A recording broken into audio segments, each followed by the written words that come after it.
Welcome back. Last time on this, we made this. I'm sorry.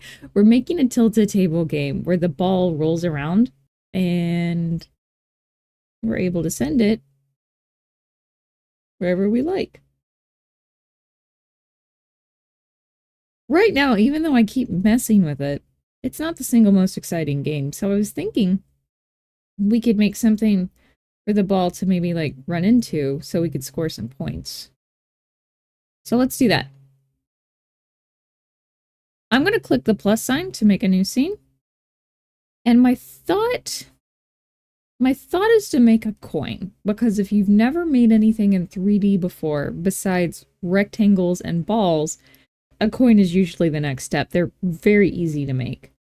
I'll be honest with you, if you have a better idea for a shape, go for it. I'm going to click 3D scene to make it a root of node 3D. I'm going to double click and I'm going to rename it coin, C-O-I-N. Cool. So we need it to look like a coin, so we need a mesh instance because that's the what it looks like. Mesh instance 3D. Doesn't have a shape, so come over here. Mesh. I'm going to make a cylinder. I am going to get the, there it is, scale mode tool. Or it looks like it can also type in R. And I'm going to grab it by, do you see the boxes? I'm going to grab it by the green box. And I'm going to just smush it. Yeah, that's probably good. I can also come into transform and type a number. First, I have to unlink it. If I leave it linked, if I type one number, it's going to change all the numbers. I don't want that. Whoops. Let me hit Control Z to get it back to what I had. Perfect. 0.08. What does 0.05 look like? Didn't have link unlinked. Let me click unlink to break the link, and then let's see what 0.05 looks like. Yeah, I'll take that. Now, he looks like a coin on the ground. I want him to stand up like in, you know, that one game with the plumber. So I'm going to come grab the rotate tool, and I'm going to just pick him up.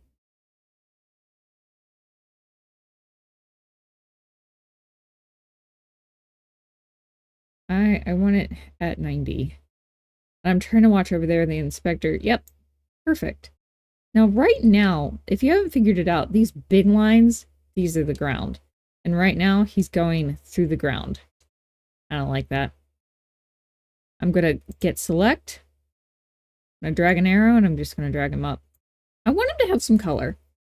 It's a coin. He's got to be yellow, right? I'm going to come to the mesh.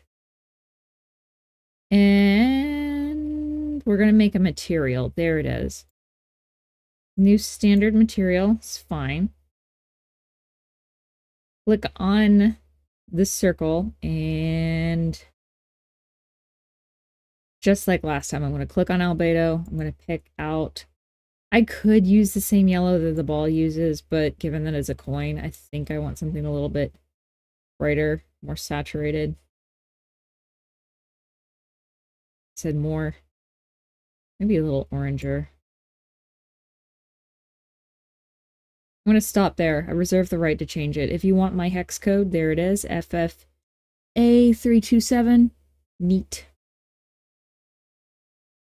So, I mean, sure, coins can be yellow. I kind of want him shiny. We can do that. Right under albedo, there's a setting called metallic. You'll never guess what it does. So, here's the metallic property. You can read this on your own time, but basically it makes it a little bit more metal looking. Nice, but we can do better. Come down one more property. So we see where it says roughness.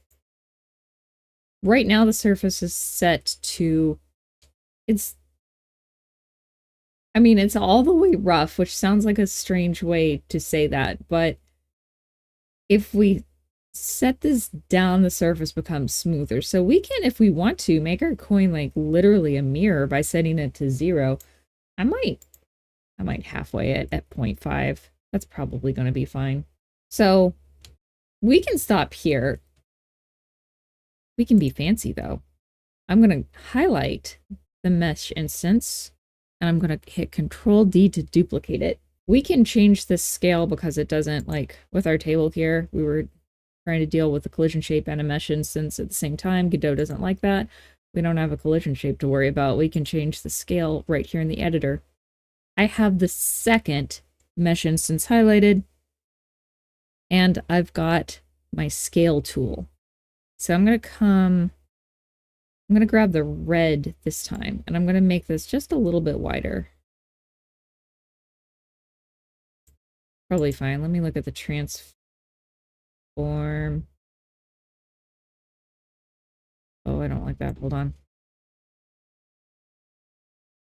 Is it adjusting anything? Yeah, it is. What do I want it? Reserve the right to change it. I'm going to put it there, but I'm going to use my mouse wheel to kind of swing it so I'm looking a little bit more dead on. And I'm going to make this circle a little bit smaller this way and a little bit smaller this way. I lied. I want it less wide.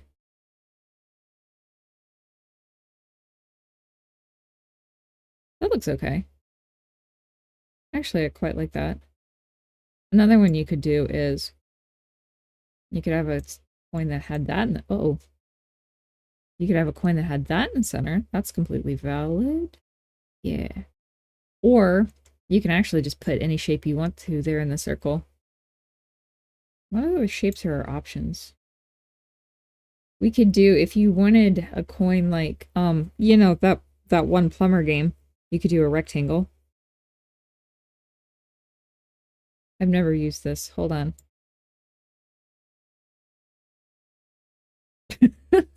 You know what?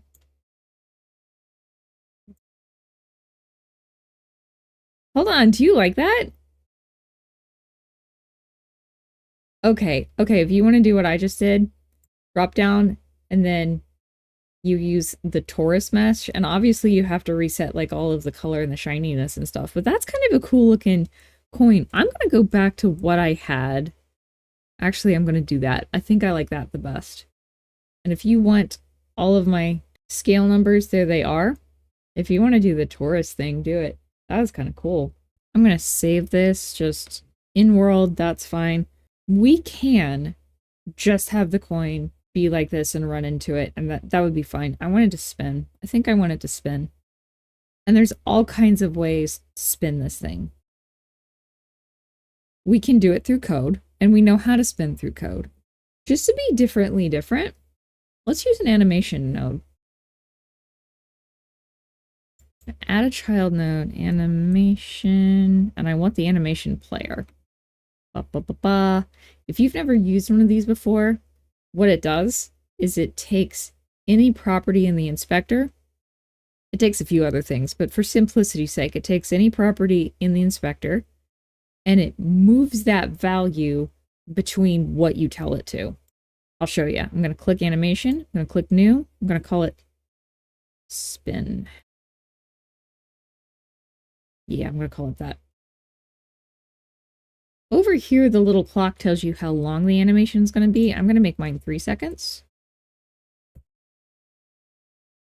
And I'm going to make sure that I have this root node coin highlighted. And then we can begin to animate.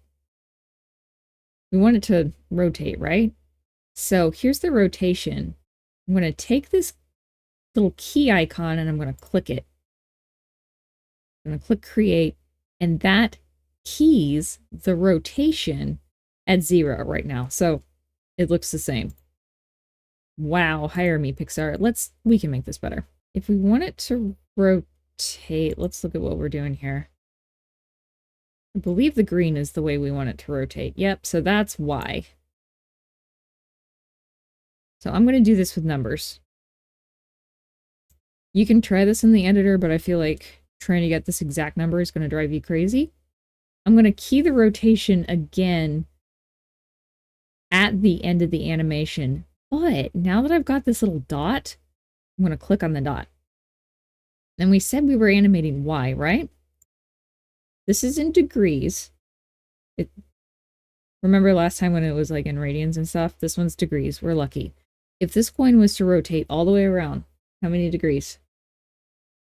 360. Excellent. If we want it to go from 1 to 360, we can just type 360 here, but 360 degrees is going to look the same as 0 degrees.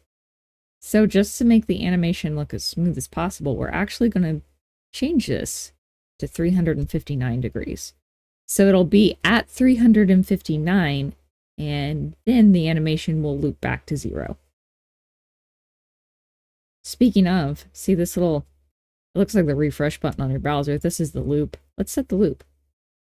Save everything, hit play. Whee! Look at it spin. I would like this to play when the coin starts up. See this autoplay on load button right here? Click it, done. Easy. If you would like your spin faster, you can just move this dot around. If you would like it slower, you can move the dot around. You can change the length. It doesn't necessarily matter, just as long as it spins. Anyway, I'm going to stop it here. You know I hate long episodes. Next week, we're going to make this thing do something. I will see you then. You take it easy. Have a good one. Make games. Hey, real quick before you scoot, I am on buymeacoffee.com. It's kind of like Ko-Fi and Patreon together. If you found this video helpful or useful, I would appreciate you coming over here and checking this out. If you are willing or able, you can donate on this page.